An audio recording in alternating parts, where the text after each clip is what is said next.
క్రీస్తునందు ప్రియమైన దేవుని బిడ్డలారి ఉదయకాల సమయంలో మనందరం కూడా చేరి దేవుని యొక్క నామాన్ని స్తుతించే గొప్ప భాగ్యాన్ని దేవుడు మనందరికి అనుగ్రహించాడు. ఈ యొక్క ఉదయకాల సమయంలో మనం ధ్యానం చేయబోతున్నటువంటి అంశం ఏంటంటే దేవుని కృపను ఎలా సంపాదించుకోవాలి.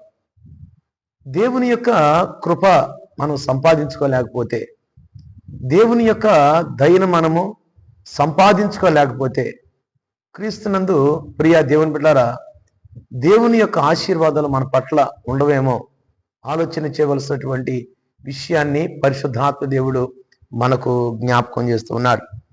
దేవుని పరిశుద్ధ గ్రంథంలో కొన్ని లేఖనాలు ఈ దినాన్ని మనము పరిశీలన చేద్దాం. కీర్తన గ్రంథము 136వ సంకీర్తన మొదటి వచనాన్ని మనము చదువుకుందాం.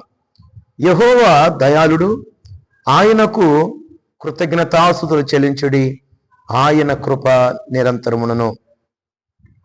క్రీస్తునందు ప్రియ దేవుని బిడ్డలారా, దేవుని యొక్క కృపను మనము సంపాదించుకోవాలంటే బైబిల్ గ్రంథం సెలవిస్తుంది. కీర్తనాకారుడు తన యొక్క పరిశుద్ధాత్మని యొక్క ప్రేరణతో ఒక చక్కని మాటను రాస్తూ ఉన్నాడు. యెహోవా దయాళుడు, ఆయనకు కృతజ్ఞతాస్తుతులు చెల్లించుడి.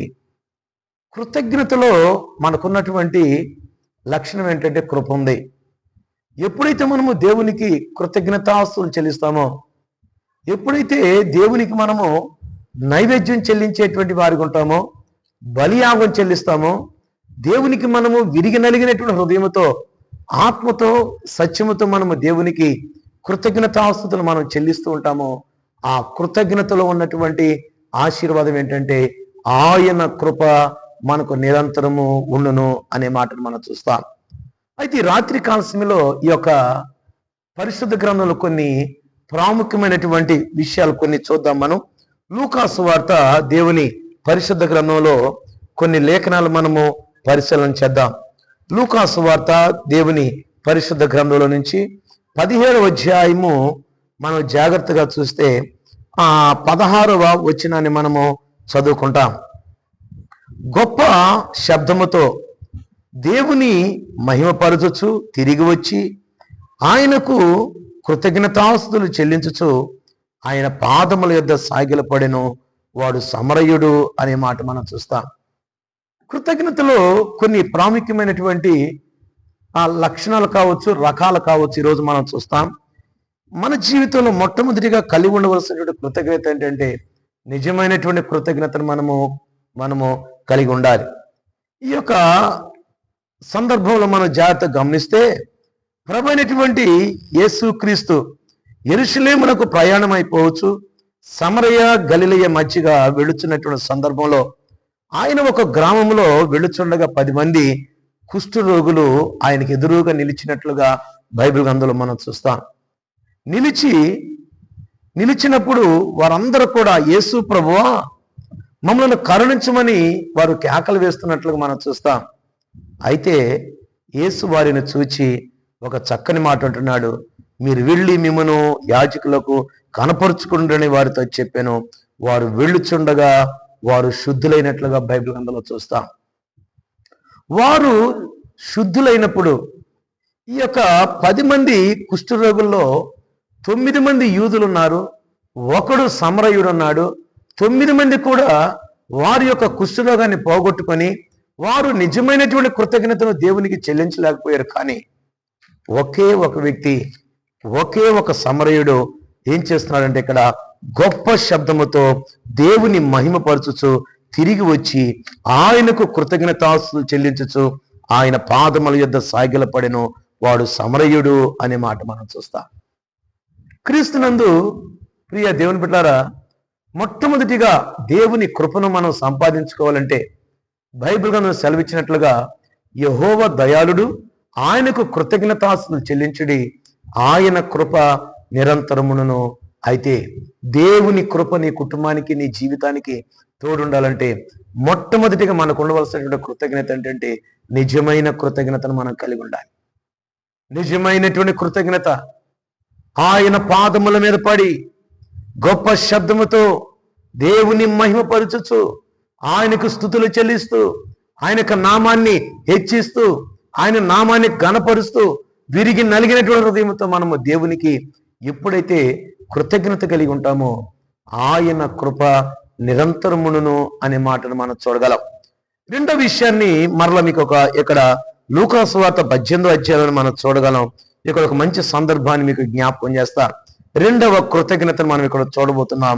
చూడండి, ఇక్కడ 11వ వచనంలో మనం చూస్తాం. లూకా సువార్త 18వ అధ్యాయము 11వ వచనంలో, పరిసయ్యుడు నిలువబడి, దేవా, నేను చోరులను, అన్యాయస్తులను, వ్యభిచారులనైనా ఇతర మనుషుల వలనైనను ఈ సుంకర వలనైనను ఉన్ననందుకు నీకు కృతజ్ఞతాస్తులు చెల్లిస్తూ ఉన్నాను. ఇద్దరు వ్యక్తులు దేవుని మందిరానికి వెళ్ళినట్లుగా మనం చూస్తున్నాం. ఒకడు పరిసయ్యుడు, ఒకడు సుంకరి. అయితే పరిసయ్యుడు, సుంకరి ఇరువురు కూడా ఆ యొక్క దేవుని యొక్క మందిరం ఎదుట నిలబడినప్పుడు ఈ పరిసయ్యుడు దేవునికి ప్రార్థన చేస్తున్నాడు. పరిసయ్యుడు నిలవబడి, దేవా, నేను చోరులాగా లేను నాయనా, అన్యాయస్తుల్లాగా లేను, వ్యభిచారులాగా నేను లేను, ఇతర మనుషుల వలనైనను లేను అయ్యా, ఇదిగో ఈ సుంకరి వలనైనను నేను ఉన్ననందుకు నీకు కృతజ్ఞతాస్తులు చెల్లిస్తున్నాను. కానీ ఈ యొక్క సుంకరి ప్రార్థన చేస్తున్నాడు. 13వ వచనంలో, అయితే సుంకరి దూరముగా నిలుచుండి ఆకాశపు కనులెత్తుటకై నేను ధైర్యము చాలక రొమ్ము కొట్టుకొనుచు, దేవా, పాపినను నన్ను కరుణించమని ఆ యొక్క సుంకరి దేవునికి ఆయన ప్రార్థన చేస్తున్నాడు. క్రీస్తునందు ప్రియ దేవుని బిడ్డారా, ఈ యొక్క కృతజ్ఞతను మనం జాగ్రత్త చూస్తే, పరిసయ్యుడు కలిగినటువంటి కృతజ్ఞత మనం జాగ్రత్త చూస్తే, ఈ కృతజ్ఞత ఎలాంటి కృతజ్ఞత అంటే వేషధారణతో కూడినటువంటి కృతజ్ఞతకు మనం చూడగలం. కాబట్టి ఈ ఉదయ కాల సమయంలో దేవుని యొక్క వాక్యం మనకు సెలవిస్తా ఉంది. యెహోవా దయాళుడు, ఆయనకు కృతజ్ఞతాస్తులు చెల్లించుడి, ఆయన కృప నిత్యమును. నీ జీవితంలో దేవుని కృపను మనం సంపాదించుకోవాలంటే, దేవుని యొక్క దయను మనం సంపాదించుకోవాలంటే, క్రీస్తునందు ప్రియమైన దేవుని బిడ్డారా, మొట్టమొదటి విషయం ఏంటంటే మనము నిజమైన కృతజ్ఞతను కలిగి ఉండాలి. వేషధారణతో కూడిన కృతజ్ఞతను మనము కలిగి ఉండకూడదు.